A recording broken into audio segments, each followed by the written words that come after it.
We're leaving tomorrow, Dad. I've sold your beach house.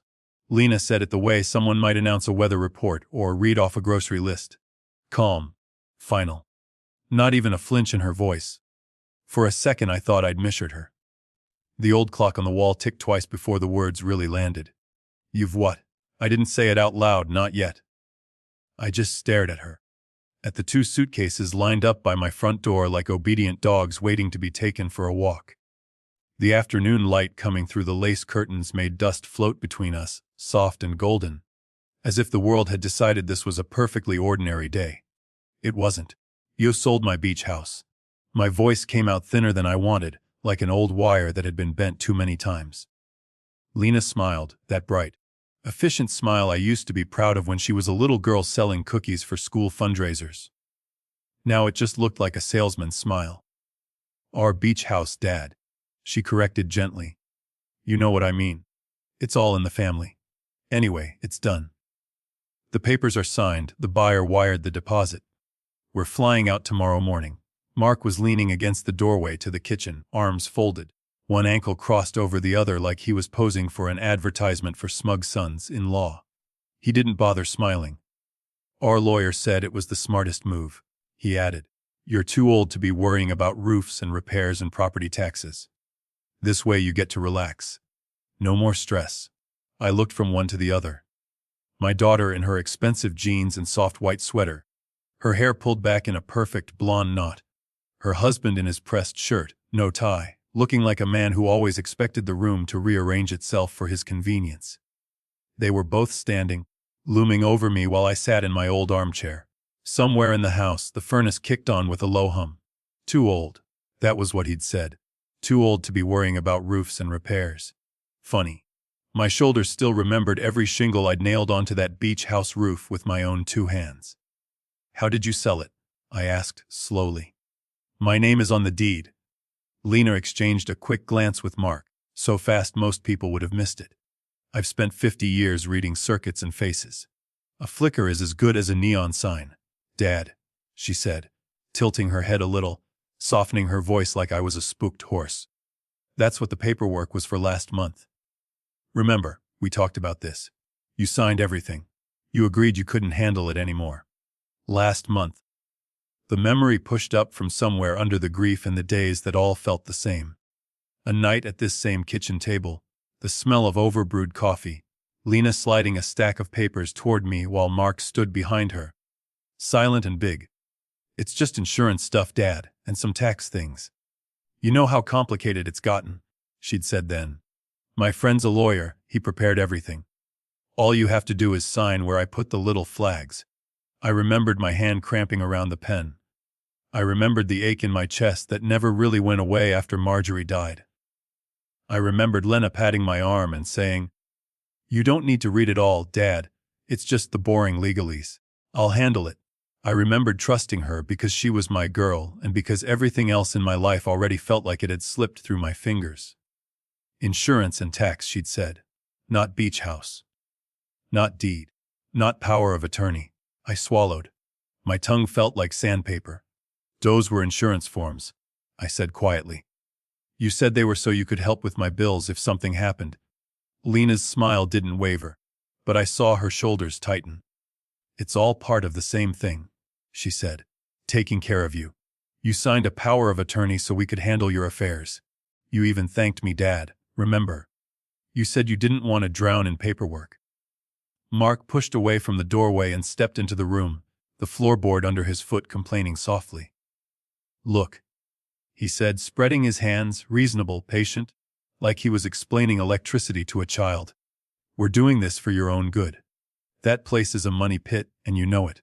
The porch needs work, the roof leaks every time there's a nor'easter. This way, you get cash in the bank and no more headaches. Every word was a nail driven into a life I'd built. The porch needs work, the roof leaks. I saw it as they said it. Not the way they meant it, as a burden, but the way it really was. The front porch Marjorie and I had painted a ridiculous shade of blue one summer because she said it looked like a piece of the sky fell and we caught it. The roof I'd climbed at dawn, hammer in one hand, coffee in the other, to patch before the sun got too hot. The corner of the deck where we'd scattered some of her ashes last year, the wind carrying them out over the water, as Lena cried into my shoulder. "You'll thank us later," Lena said, bone dry, stepping closer, putting a hand on the arm of my chair. "You'll see. We've already put a down payment on a condo near the coast where we're moving. Warm weather, modern amenities. It's going to be wonderful. And you won't have to worry about us driving back and forth all the time. It's safer this way." A safer for who? I wanted to ask. Instead, I looked at her hand on my chair, at the pale skin, at the wedding ring Mark had bought her. When she was 3, that hand had been sticky with ice cream, as she clung to my fingers and jumped waves at that very beach house. When did that hand start signing away things that weren't hers? My heart thudded in my chest, slow and heavy. Behind Lena's shoulder, the television flickered silently. Some game show where people won money they hadn't earned by spinning a wheel. The irony made my stomach twist. They think I'm too old to read my own documents, I thought. They think I didn't notice. But I had noticed. Not the way they imagined, maybe. Not line by line with a magnifying glass, but in the way a man who's wired 1,000 houses notices when a light flickers wrong. A feeling in the gut, a prickle at the back of the neck. When Lena had rushed me to sign. When Mark had hovered. When they'd both been almost too eager, too relieved afterward. "Why tomorrow?" I asked. Buying time because that's what you do when you don't yet know how bad the damage is. "Why the hurry?" Mark checked his watch, a slick little thing with a black face and no numbers. "It's how the flights worked out," he said. "And the buyer's in a hurry. He wants to start renovations before the season. We're meeting the notary this afternoon to sign the last few documents on our end. You don't have to worry about any of that." "Our end," he said. "Not mine, not yours, our end." Lena squeezed my arm. "Dad, please don't make this harder than it needs to be," she said. "You know Mom wouldn't want you stressing yourself. She'd be happy we're finally doing something smart with that place." For a moment I couldn't breathe. Marjorie. They put her in their mouths like a prop. Like a blessing stamp on what they were doing. My wife, who had saved grocery coupons for months so we could buy the cheap second-hand stove for that house, the one that always smelled a little like the first pie she'd baked in it. My wife, whose ashes still clung in the grass on the dune path if you knew where to look. The room tilted slightly. Or maybe it was just me. I reached for the arm of the chair with one hand, grounding myself on the worn fabric. The frayed seam where Marjorie used to sit and do her crossword puzzles. "I see," I said finally, because what else was there to say to two people who had already decided the conversation was over before it began? Lena let out a tiny breath, relief pretending to be sadness. "I know it's a shock," she said. "But you'll see. Once the money's in, you'll be comfortable. We'll help set up all your direct deposits and everything. You won't have to worry about bills at all. Just enjoy your retirement." Retirement. As if I'd been on vacation my whole life until now. As if lugging ladders and conduit and spools of cable for 50 years hadn't been work. As if the years Marjorie and I spent painting that beach house after dinner, hands stained, backs aching, hadn't been the furthest thing from rest. Mark clapped his hands once, brisk. "Anyway," he said, "we've got a lot to do. Packing last-minute errands. Why don't you take a nap, Dad? It's a lot to take in." Lena leaned down and kissed my forehead. I could smell her perfume. Something light and expensive that reminded me of citrus and money. "Try to rest, okay?" she murmured. "Trust us." They moved around the room, collecting keys, phones, lists. The suitcases by the door seemed to grow in my vision, swallowing the space where Marjorie's old coat used to hang. My house, my small, quiet house, suddenly felt like a stranger's waiting room. The front door opened, letting in a slice of cold autumn air. Then it shut again, and I was alone with the ticking clock and the faint hum of the refrigerator. I sat very still, listening to the silence settle around me like dust. My hands, knotted with age and years of work, rested on my knees. On the wall above the television, there was a photo in a cheap frame, me and Marjorie in front of the beach house the summer we put up the new deck. Both of us sunburned and grinning like fools. "They've sold our house," I told her under my breath. Or at least they think they have. Outside, a car engine started, then faded down the street. I closed my eyes for a moment, letting the wave of hurt pass through me. Then another, until what remained underneath wasn't just grief. It was something harder, older, forged by years of problem solving and a lifetime of not having the luxury of giving up. They thought I was too old, too tired, too broken to see what they were doing. They thought a forgetful widower would just nod and sign, and thank them as they stripped away the last thing that tied me to the life I'd built. But what Lena didn't know was that the beach house she'd just sold wasn't exactly what she thought. And neither was I. How we built that house. Before Lena ever called it a money pit, before Mark started talking about equity and flipping like he'd invented the words, it was just a crooked, drafty shack at the edge of the ocean that my wife fell in love with on a Sunday drive. We were in our early 30s then, still counting every dollar twice before we spent it. I was doing residential wiring during the day and small side jobs at night. Marjorie was working the front desk at Dr. Keller's office, answering phones with that laugh of hers that made even the grumpiest patients soften. We didn't have much, but we had enough for gas and curiosity, so we'd pile into the old Chevy on weekends and drive along the coast just to look at houses we couldn't afford. That shack was different. It sat back from the road, half hidden by scraggly dune grass, its paint peeled to gray where storms had sandblasted the color clean off. The porch sagged, one shutter hung crooked, and the roof looked like it sighed every time the wind blew. But when we parked and walked up, Marjorie stood on that tired little porch, closed her eyes, and breathed in so deep I thought her ribs would creak. "Listen," she said. I listened. I heard gulls and the distant crash of waves, and the faint rattle of the loose shutter hitting the siding. Underneath it all was something else, some quiet that we didn't have in our rented duplex with backing up drains and neighbors who argued through the walls. "This house will be for you and Lena long after we're gone," she said out of nowhere, eyes still closed, a smile playing at the corners of her mouth. "Can't you just see her here? Running around, tracking sand everywhere, us yelling at her and pretending we're mad." At the time Lena was 6 years old, at home with my sister, probably making her draw unicorns. I looked at the sagging porch boards and the rusted screen door and the for sale sign that had clearly been there long enough to fade on one side. "With what money?" I asked. But I already knew from the tone in her voice I'd lose this one. "We bought that shack for less than you could get a studio apartment for now. It cost more than we could afford and less than it was worth." The bank man frowned at our clothes, at the calluses on my hands, at the way Marjorie's shoes were worn at the heel, but the numbers added up on paper, and in the end, math doesn't care if you're pretty. The first summer, there were more holes than walls. The plumbing rattled like an old man's lungs.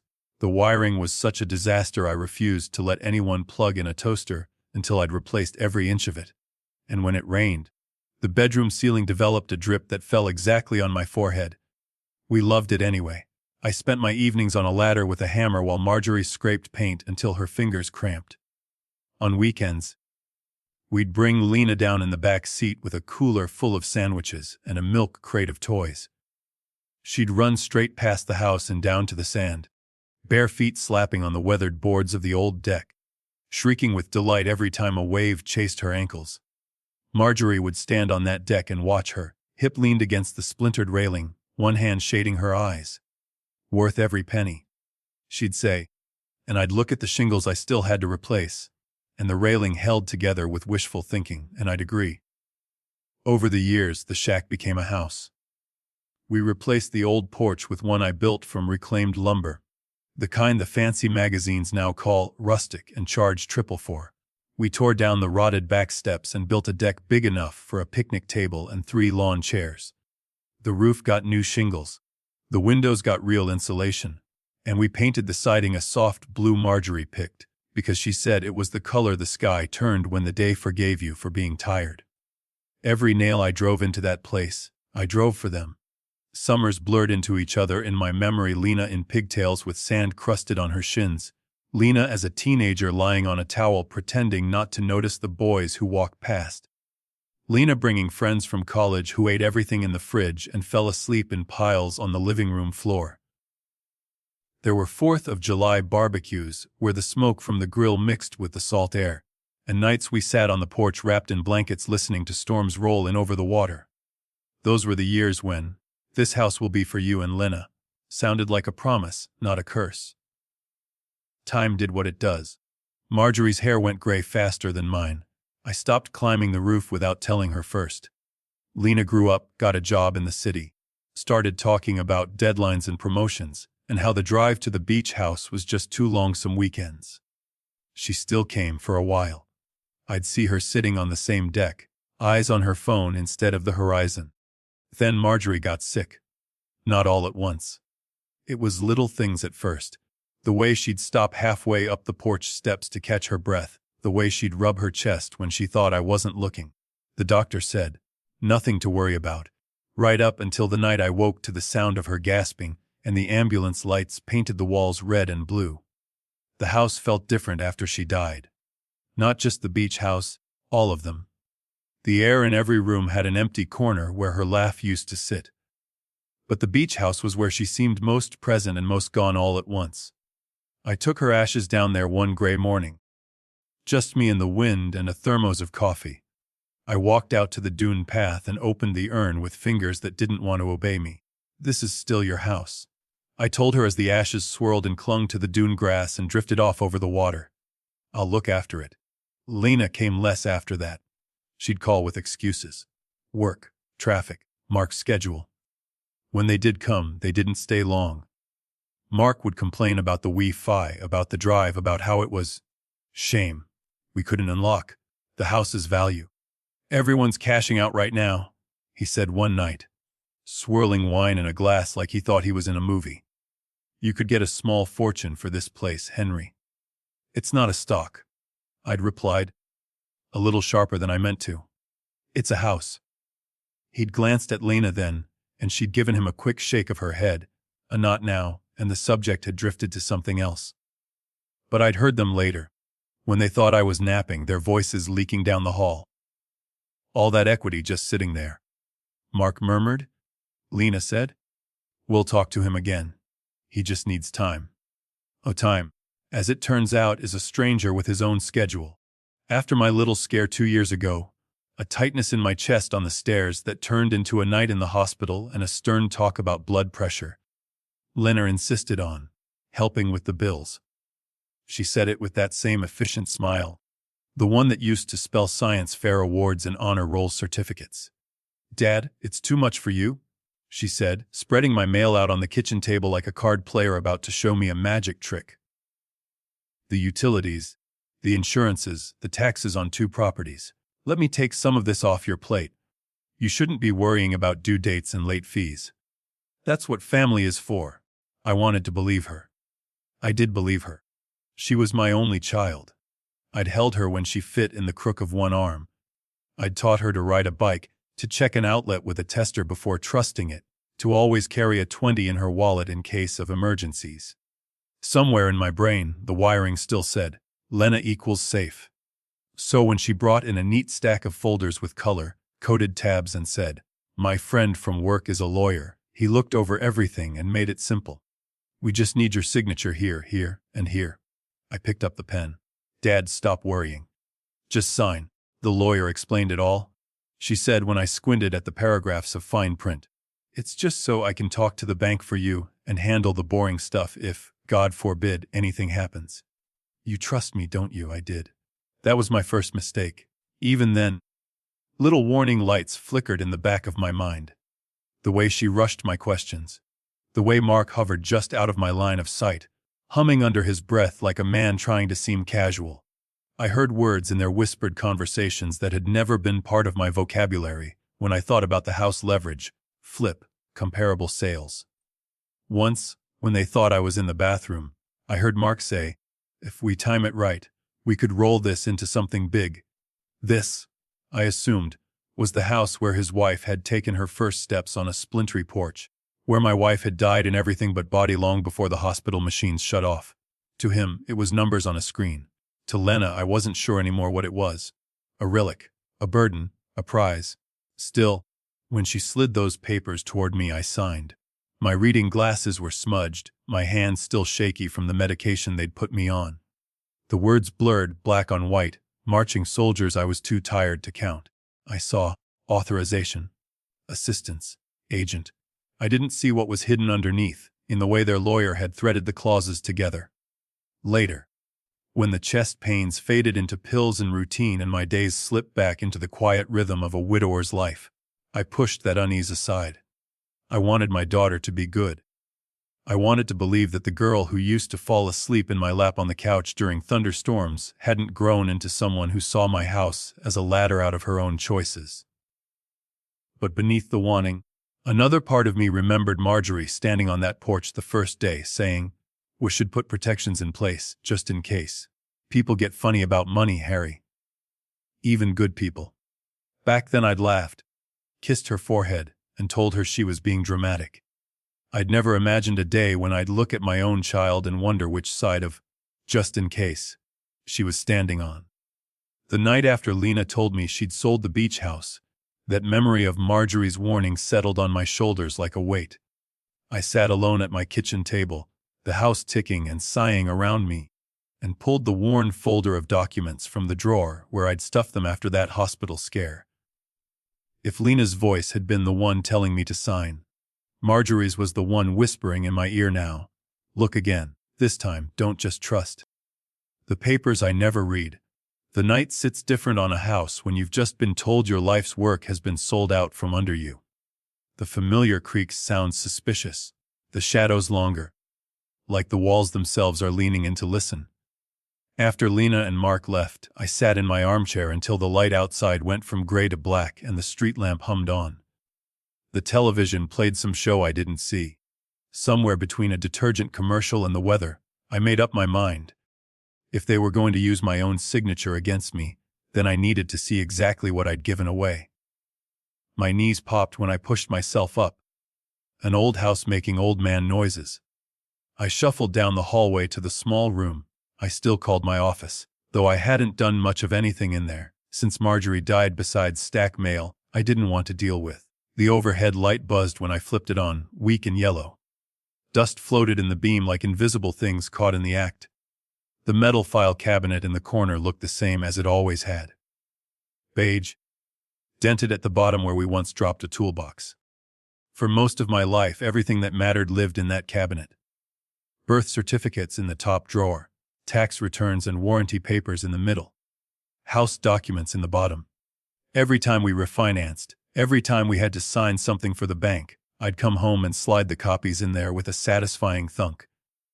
Now my hand hesitated on the top drawer's handle. I'd always thought of this cabinet as protection, proof that we were real, that our work existed somewhere besides our backs and memories. Tonight it felt like a jury waiting to read a verdict. I pulled the drawer open. Manila folders leaned together like old men on a park bench, worn and familiar.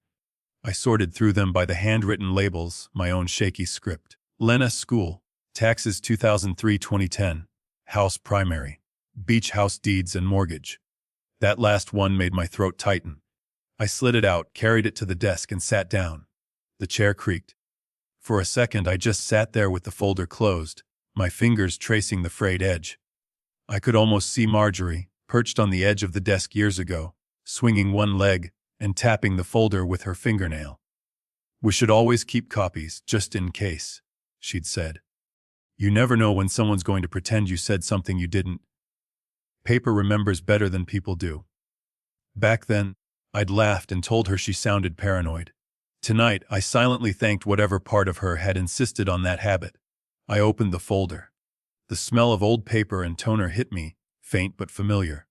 On top were the originals from when we bought the shack, the first deed, the mortgage agreement with its terrifying numbers that somehow we'd paid down year after year.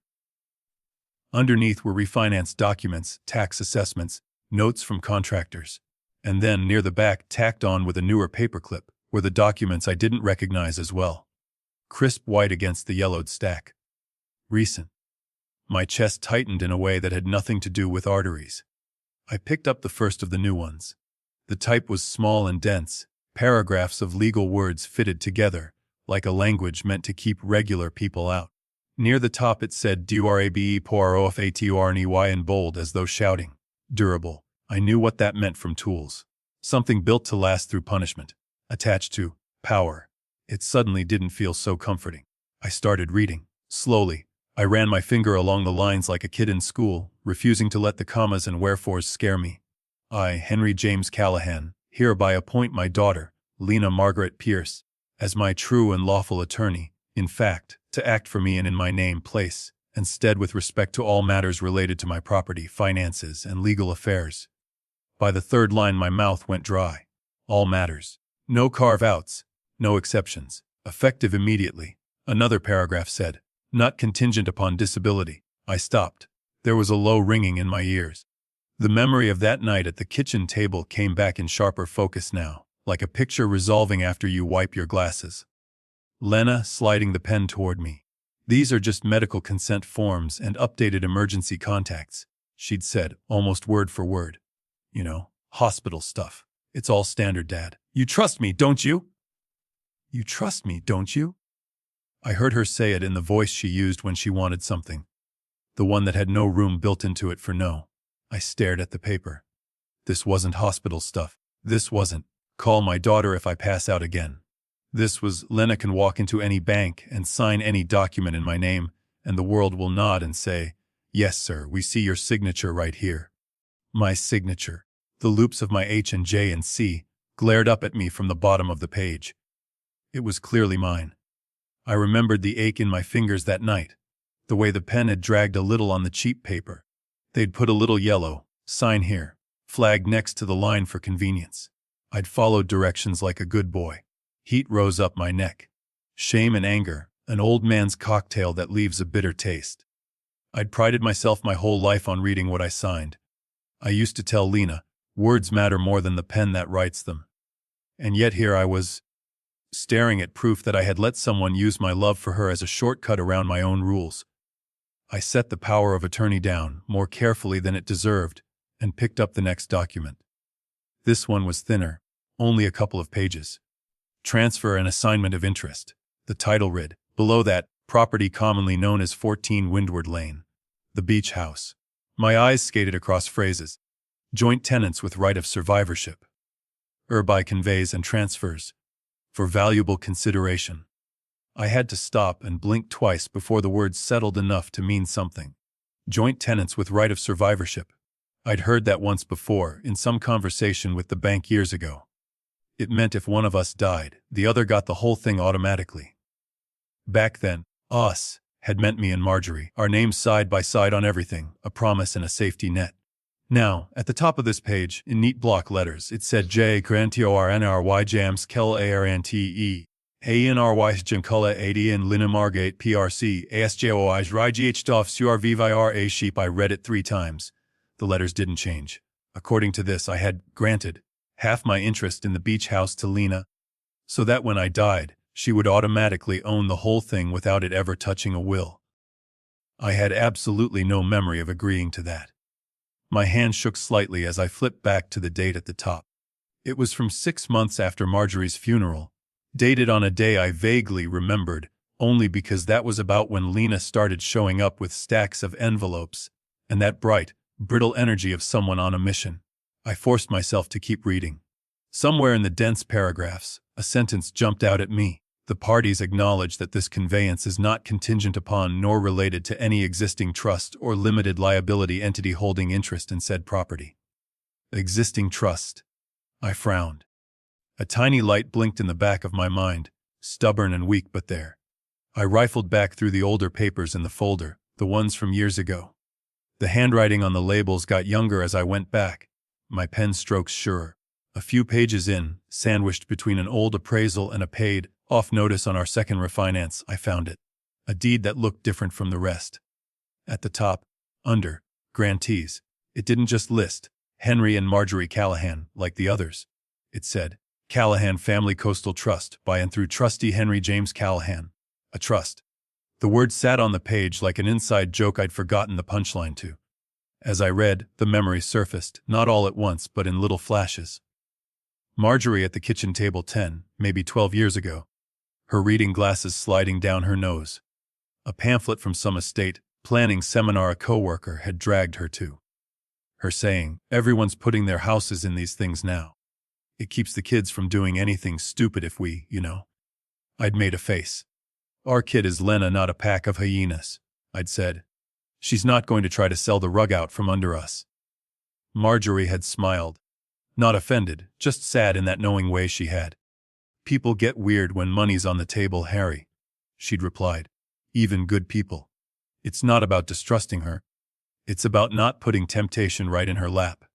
Let's at least talk to someone. We'd talk to someone.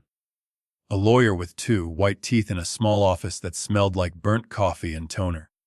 He'd explained about trusts and probate, and how half the neighborhood was putting their vacation homes into one kind of entity or another so some hospital bill or lawsuit wouldn't knock them off their feet.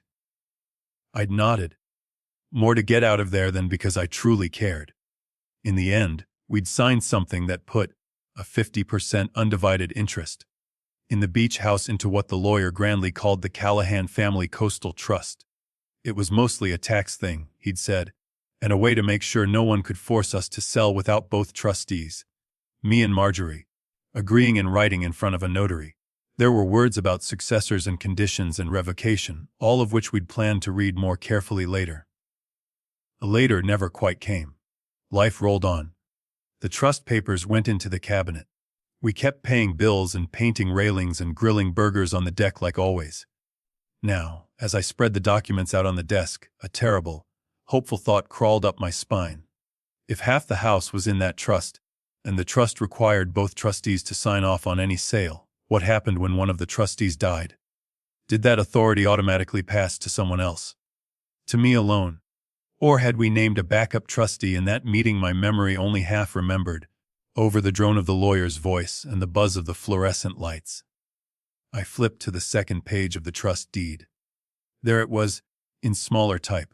In the event of the death of one trustee, the surviving trustee shall retain full authority, provided that any transfer or encumbrance of trust property must be executed personally in the presence of a designated independent notary, with affirmation of capacity. Personally, in the presence of a designated independent notary. I looked back at the recent transfer and assignment of interest Lena had maneuvered me into. There was a notary stamp at the bottom, yes, but it listed an address in the city where Lena lived, not the small coastal office of Mr. Hobson, the semi-retired notary who'd handled the original trust signing and whose name appeared on the trust document as the designated witness for such matters. The trust wasn't mentioned anywhere in the new transfer except that vague line about an existing trust or limited liability entity being irrelevant.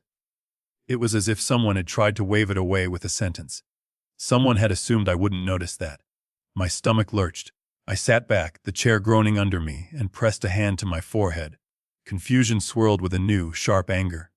On one hand, I felt like a fool. I had let my own daughter put papers in front of me I hadn't fully read.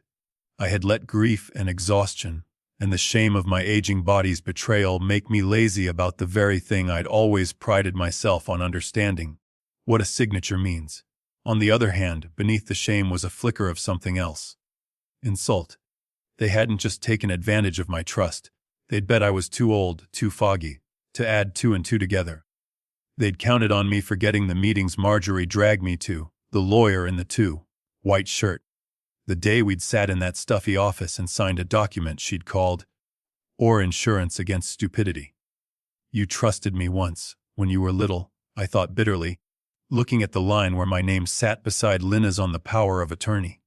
Now you trust my shaky cursive more than my voice. I gathered the pages slowly, stacking the old trust deed beside the new transfer. The power of attorney on top like a cherry on a rotten sundae. Taken together, they painted an ugly picture. But they also suggested something else. The sale she was so smug about might not be as ironclad as she thought.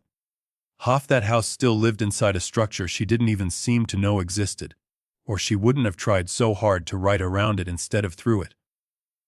I exhaled a long, shaky breath that felt like it came from somewhere much deeper than my lungs. I wasn't a lawyer. I didn't know exactly what all of this meant in a courtroom or at a closing table. I only knew 2 things with certainty. 1. I had been tricked. Not by a stranger, but by my own blood.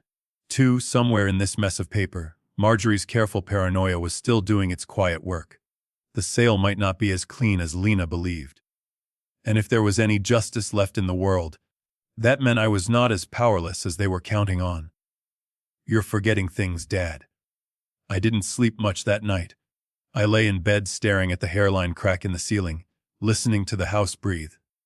Every time I closed my eyes, I saw my own signature staring back at me. Neat and obedient under words I never meant to agree to. At some point around dawn, I must have drifted off, because the next thing I knew, there was the clatter of dishes from the kitchen and the faint murmur of Lina's voice. The smell of coffee pulled me out of bed. For a moment, in that blurry space between sleep and waking, I almost expected to see Marjorie downstairs, her robe tied crooked, humming off key as she poured it. Then memory caught up with me, heavy as a wet blanket, and I remembered whose voices were really in my kitchen.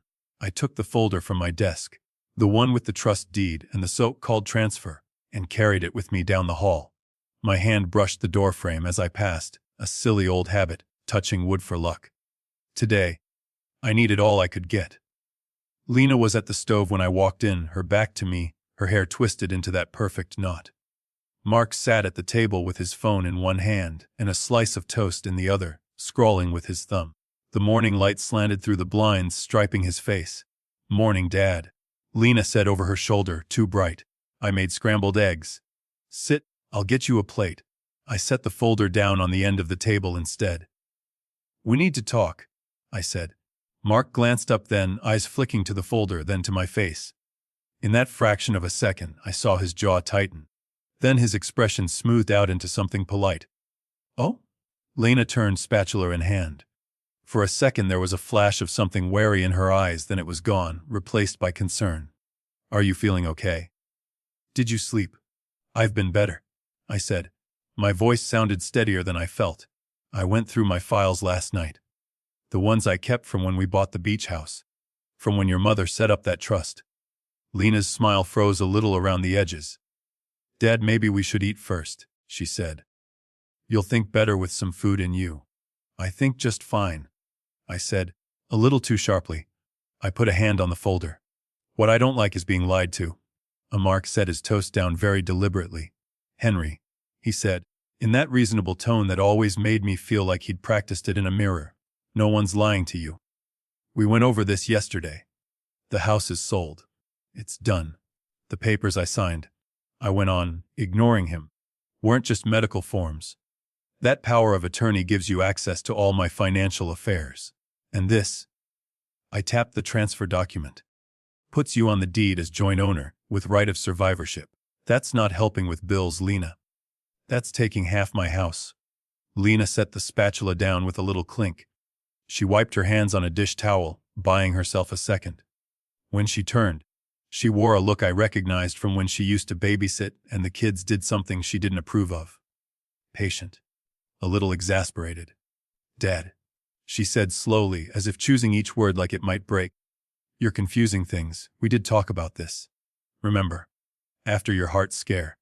You said you didn't want to die alone in that dusty beach shack. You said it was too much for you. We're just doing what you asked." Something hot flared in my chest. "No," I said. "I remember saying I didn't want to leave you with a mess. I don't recall asking you to carve my life up like a turkey." Mark leaned back in his chair, folding his arms. "You're forgetting," he said. And there it was. The phrase dropped like a stone into the middle of the room. "We had a whole conversation about how it was time to simplify. That's why you went to the lawyer. That's why you signed everything. You said you trusted Lena to handle it. We're not the bad guys here.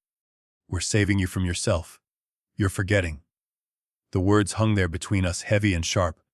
In another context, they might have been harmless. People forget things all the time. But here, in this kitchen, spoken by this man, they felt like a diagnosis being stapled to my forehead. "I know what I remember," I said quietly. Lena sighed a little too loudly. "Dad, your memory isn't what it used to be," she said. "That's just normal. You call me 3 times a week because you misplace your phone. You left the stove on last month. You told me you woke up and couldn't remember what day it was. That's why we did the power of attorney, so you wouldn't have to worry." Shame pricked at me despite myself. Yes, I'd left the stove on once, distracted by a show. Yes, sometimes I forgot if I'd taken my pills. Being human at 70. Two comes with its own list of small failures. But those weren't the same as signing away my house. They were using my own fear of decline as a crowbar. We can't let you live alone if you can't remember signing important things. Mark added, his voice softening in a way that set my teeth on edge. It's dangerous. What if you fall? What if you mix up your meds? We're doing our best here, but if you start getting paranoid about every decision we make, we might have to look at alternatives. Alternatives. The word chilled me more than the morning air coming through the cracked window. I knew what that meant. Assisted living. Evaluations. Some stranger in a white coat asking me what year it was and who the president is and whether I knew where I was, while Lena stood in the corner wringing her hands. I was old, yes. I was grieving, yes. But I was not crazy. And I was not helpless. I forced my voice to stay even. So that's the plan. You trick me into signing over my affairs and then, if I object, you haul me off to a doctor and tell him I'm confused. Lena's eyes flashed. For a moment the mask slipped, and I saw irritation underneath. Then she passed it on a hurt expression. No one's talking about hauling you anywhere, she said. But if you're going to start imagining conspiracies every time we try to help, maybe it is time you got checked, just to be safe. To be safe for who? I asked. No one answered that. The deal is done, Dad, Mark said finally, pushing back his chair with a little scrape. The buyers wired the money yesterday. Our tickets are booked. We have to pack, meet the moving truck, go to the notary this afternoon. This isn't the time to start second-guessing everything. Buyers wired the money. Tickets booked. They said it like an iron gate slamming shut. In their minds, my protests were just noise. The train had already left the station. I looked at Lena. Her jaw was set, her shoulders drawn up. She looked tired, yes, but not sad. Not like a woman about to walk away from the place where she'd learned to swim, had her first kiss, scattered her mother's ashes. More like someone closing a chapter in a ledger. Eat something, she said, turning back to the stove. We'll talk more later when you're calmer. I stared at her back. The anger in me wanted to rise, to shout, to slam my fist on the table and tell them both exactly what I thought. But underneath that anger, a colder, more practical voice spoke up. The same voice that had gotten me through overloaded breakers and finished renovations and power outages in winter storms. If you push too hard right now, it whispered, they'll push back harder. They've already started hinting that your memory is faulty. Give them a reason and they'll use it. They had power of attorney. As far as the outside world was concerned, Lena's signature and mine were the same. If she told some doctor or some judge that I was losing my grip, that I was confused and paranoid about paperwork I didn't understand, who would they believe? The competent, middle-aged daughter with the neat haircut and the articulate explanations? Or the old man who just admitted he'd signed things without reading them? I pulled the folder toward me, closed it gently, and rested my hand on top once more. Then I let my shoulders sag just a little. Maybe you're right, I said, making my voice raspier than it was. Maybe I'm just overwhelmed. Lena's shoulders relaxed a fraction. She turned, relief smoothing her features. Of course you are, she said quickly. It's been a lot. Mom, your health, all the changes. That's why we're doing this. To make it easier. Mark gave me a small, approving nod, as if I'd finally said the correct answer on a test. We're on your side, Henry. Remember that. I forced myself to nod. I just need some air, I said. I'm going to sit on the porch for a bit. Clear my head. Don't wander off, Lena said automatically, then caught herself and smiled like it was a joke. You know what I mean. I picked up the folder and tucked it under my arm. I know exactly what you mean, I thought, but I only said, I won't go far. On the porch, the morning was crisp. The maple tree in the yard had started to turn at the top, the first orange leaves like warning lights. I sat on the old glider bench and let out a breath I hadn't realized I'd been holding. Through the open kitchen window behind me, their voices drifted out, muffled but clear enough. It's starting, Mark said. The paranoia. We need to move quickly before he changes his mind again. He won't? Lena replied. He'll grumble, but he'll get used to it. He always does. Once the money hits and we're gone, what's he going to do? Sue us. They both laughed softly. I'm just glad we finally got what's owed, Lena went on. All those summers I spent helping patch that place, and he acted like it was his sacred temple. Now it'll actually pay for something. The realtor says we could have got more if we waited, but at least this way we're out from under him. I felt that more than any of their words in the kitchen. Out from under him. I wasn't a father or a widower or a man who'd given his life to build something for his family. I was a weight to shrug off. I still think he should get a cognitive assessment, Mark said. If he starts making trouble, we can say we were just trying to protect him. Judges eat that up. The sink ran, a plate clinked. They moved farther into the house, their words dissolving into the clatter of their day. For a long moment I just sat there, letting the hurt wash over me and then recede. There's a peculiar humiliation in being told, by people whose diapers you once changed, that your mind is no longer trustworthy.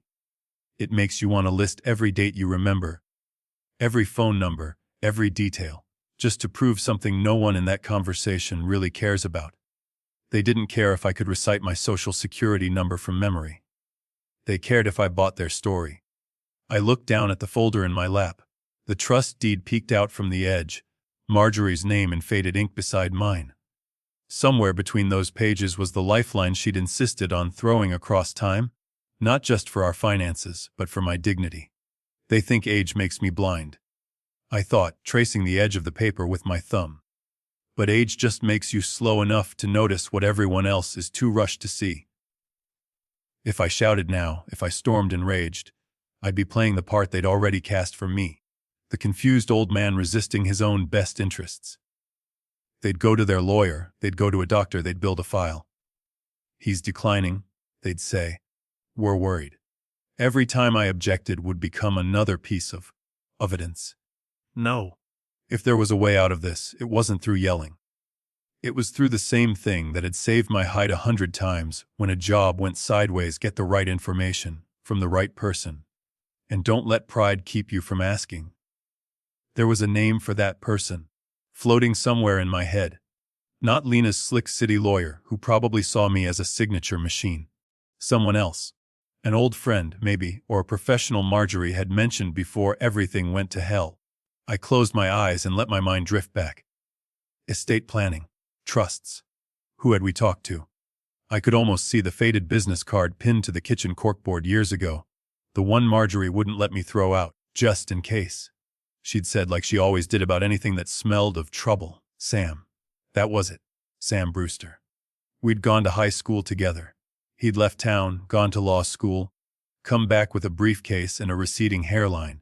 He did wills and small business contracts and the sort of quiet, unflashy legal work most people only think about when something has gone wrong. After Marjorie's seminar, she dragged me to his office, and he'd been the one to set up the trust. I remembered the way he'd spoken to us like equals, not marks. I hadn't talked to him in years. Last I'd heard, he'd semi-retired, only taking on a few clients. But if anyone would understand what that trust really meant, it would be him or someone like him. I opened my eyes.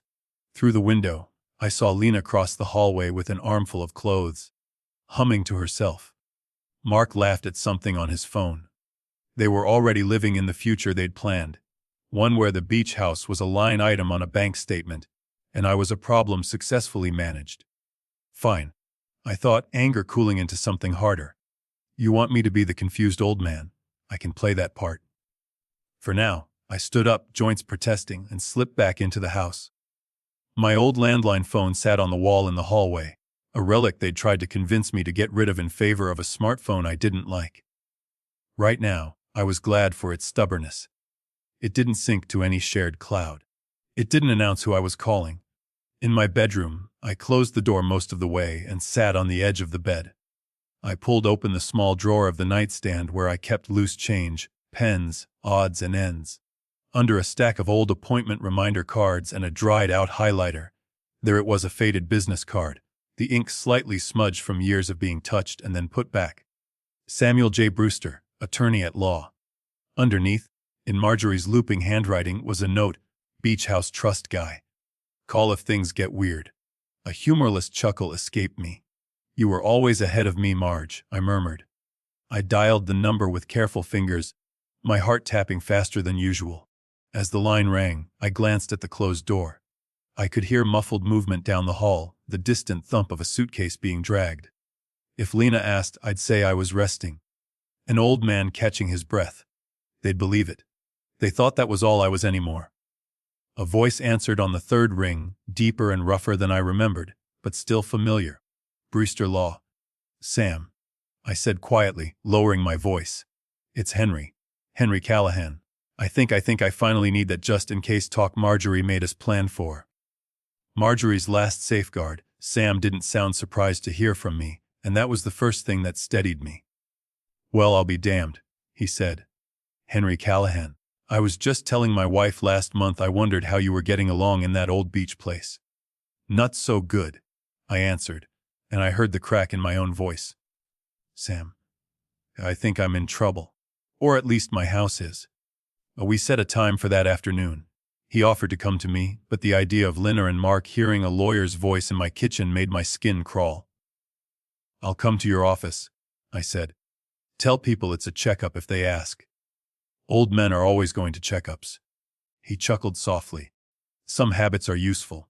Bring every document you can find about the beach house, and that power of attorney you mentioned. We'll pick it apart. When I hung up, I sat on the edge of the bed a moment longer, listening. No footsteps coming down the hall, no sudden knock.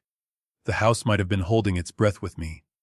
At lunch, I told Lena I had an appointment at the clinic to talk about my meds.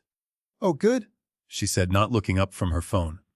Ask them about something for anxiety. You've been so jumpy.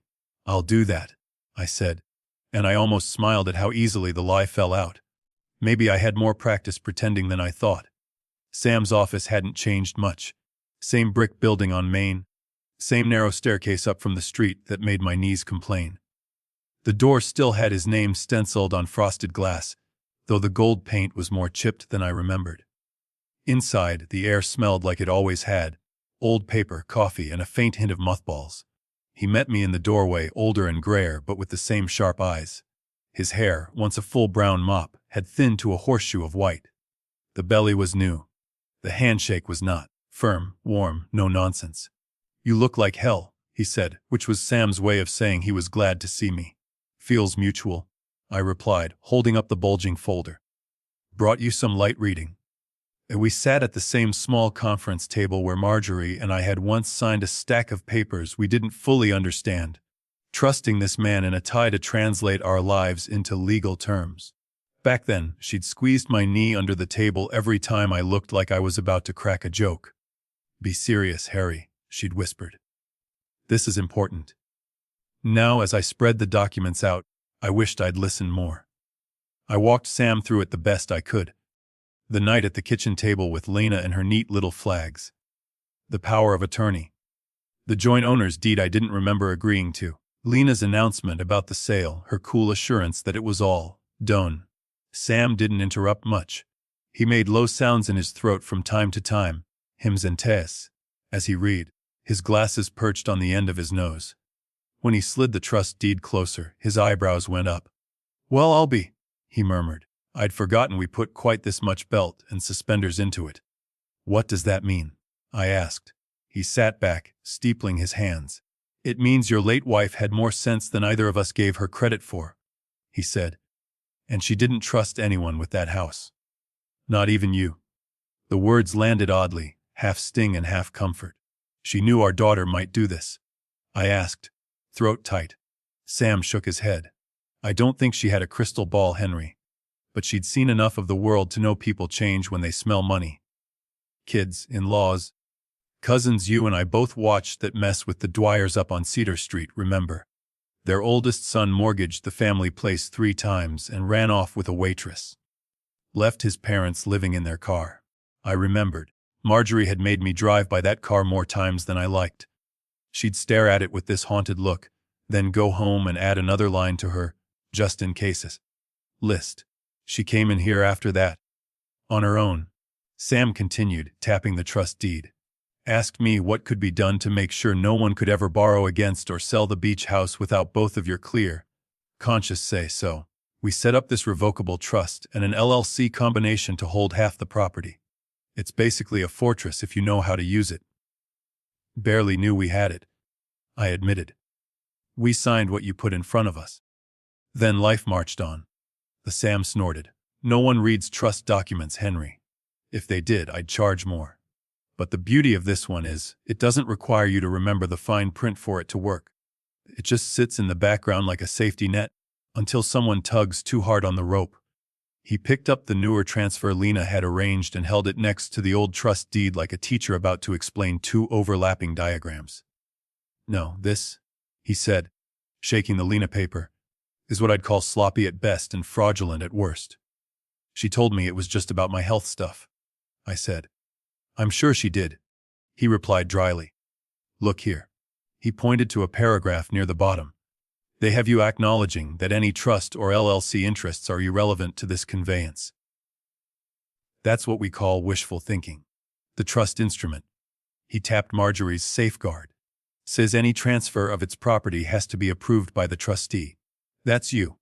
Personally, in front of a designated notary, with an affirmation of capacity. Your daughter's little notary friend in the city doesn't qualify, and you sure as hell didn't affirm anything. I signed, I said weakly. You signed a lot of things, he countered. Under what sounds like heavy emotional pressure, if your story about the heart scare checks out. That doesn't make them all valid. Power of attorney or not, Lena cannot unilaterally dispose of trust property. The POA covers your personal assets, not the trust's share. They either didn't realize that, or they hoped no one else would. Or relief and rage wrestled in my chest. So the sale. I's a mess, he finished. At best, the buyer's getting half a house and a headache. At worst, if Lena or her husband represented to the buyer that they controlled 100% clear, unencumbered title, it's material misrepresentation. That's fraud, Henry. Especially if they concealed the existence of this trust. I thought of Lena's smug certainty in my kitchen. The buyer wired the deposit. Our tickets are booked. I thought of her laughing on the phone, saying she'd finally gotten what was owed. They told me the money was already sent, I said. So it's too late. Sam shook his head. Real estate deals aren't magic. Until all conditions are met and final closing happens, things can be halted, challenged, or blown up. And even after, if fraud can be proven, courts can undo a lot. The key is evidence. Paper, recordings, witness accounts. The trust gives us a legal lever to jam into the gears. But if we want more than just freezing the sale, we'll need to show intent. Intent? I repeated. You mean that they meant to cheat me? He nodded. If Lena convinced you to sign things by downplaying what they were, if she used that POA to go beyond what was reasonable for your care and instead enrich herself, that's elder financial abuse. It's not just a family spat, it's a crime. The word crime made my stomach drop. I sat there, an old man at a too shiny table, staring at the documents that turned my daughter from careless to possibly criminal. I don't want to see her in handcuffs, I muttered before I could stop myself. I know, Sam said gently. You came to me because you didn't want to see yourself homeless. Or stuck in some facility because your own kid painted you as incompetent. Those are not mutually exclusive goals. There are civil routes, criminal routes, and everything in between. The question is, what are you willing to do? How much are you willing to let them show the world who they are? I rubbed my face with both hands. The skin felt thinner than it used to. I feel like an idiot, I admitted. I always told Lena never to sign anything she didn't read. Then I let her put these traps in front of me. You're not an idiot, he said. You're a widower who trusted his only child when he was scared and tired. That makes you human. The law recognizes that sometimes. He tapped the POA. This part, her control over your day-to-day accounts. We can talk about limiting or revoking. That starts with a new document and possibly a doctor who'll testify that you're still capable of making your own decisions, despite what stories she's spinning. As for the house, he leaned forward, eyes sharpening. Your wife built a trap, Henry. A legal one. The trust is her last safeguard. Lena stepped right into it when she ignored its terms. Now we decide whether to spring it. I looked down at Marjorie's name on the trust again. The ink had faded a little, but her looping M was still unmistakable. She had always thought 2 steps ahead, even when I grumbled about it. All those lists she kept, all those, just in case, Conversations I'd teased her about, this was the end point of that worry. She didn't trust me with this house, I said softly. Not completely. Sam smiled without humor. She didn't trust anyone with it, including herself, he corrected. That's the point of good planning. It takes individual weakness, grief, fear, greed out of the equation. She saw that this place was more than four walls to you both. She wanted it protected from whatever version of the future showed up. Whether that was a medical bill, a bad investment, or a desperate child. The words desperate child lodged somewhere deep. I thought of Lena in pigtails, dragging a bucket that was too big for her down to the water. I thought of her as a teenager, slamming the car door and shouting that we never listened. I thought of the look on her face yesterday when she said, "We finally got what's owed." There had always been a hunger in her, a reach. I'd thought I could fill it with opportunities. Maybe all I'd given her was a better view of what to take. So what can I actually do? I asked. Can I stop them? Or am I just rearranging deck chairs while the ship goes down? Sam shuffled the papers into 2 stacks with the practiced hands of a man who'd done this 1,000 times. Step 1, he said. We file a notice with the Registry of Deeds and the buyer's attorney that there is a pre-existing trust interest in this property, and that any conveyance without your direct, notarized consent is contested. That will freeze things. No reputable buyer wants to wade into a title fight. Lena said they were leaving tomorrow, I said. Tickets booked and all. Let them go, he replied calmly. We're not trying to keep them in town. We're trying to keep your house where it belongs. Step 2, we look at revoking or limiting this power of attorney. Step 3. He paused, studying my face. Step 3 depends on how far you're willing to go. I already asked that. I reminded him. I asked if I can stop them. You can stop the sale, he said. That's the easy part, thanks to Marjorie. Stopping the pattern, the entitlement, the manipulation, that's harder. That might mean calling their behavior what it is in front of strangers with badges and gavels. It might mean listening to recordings of your own child saying ugly things in a courtroom. It might mean losing her. The words hit with the weight of truth. Losing her. As if I hadn't already lost something when I heard her laughing about getting what's owed. As if the girl on that windy beach and the woman tallying profit margins were still the same person. I don't know if I ever really had her, I said quietly. Not the way Marjorie thought. But I know who I had in my corner. I tapped Marjorie's name again. She went to all this trouble to protect that house for us. For me. I can't just roll over and let Lena sell it out from under her grave. Sam watched me for a long moment, then nodded once, decisively. Then we go all the way, he said. We let them talk. We let them brag. We let them put in writing exactly what they think they're entitled to. Then, when they've hung themselves with enough rope, we pull? How? I asked. They already think I'm confused. If I start asking too many questions, they'll drag me to some doctor and tell him I've lost it. That's their likely next move, he agreed. Which is why we move first. I can recommend a geriatric specialist who isn't in their pocket, who will do a cognitive assessment on you.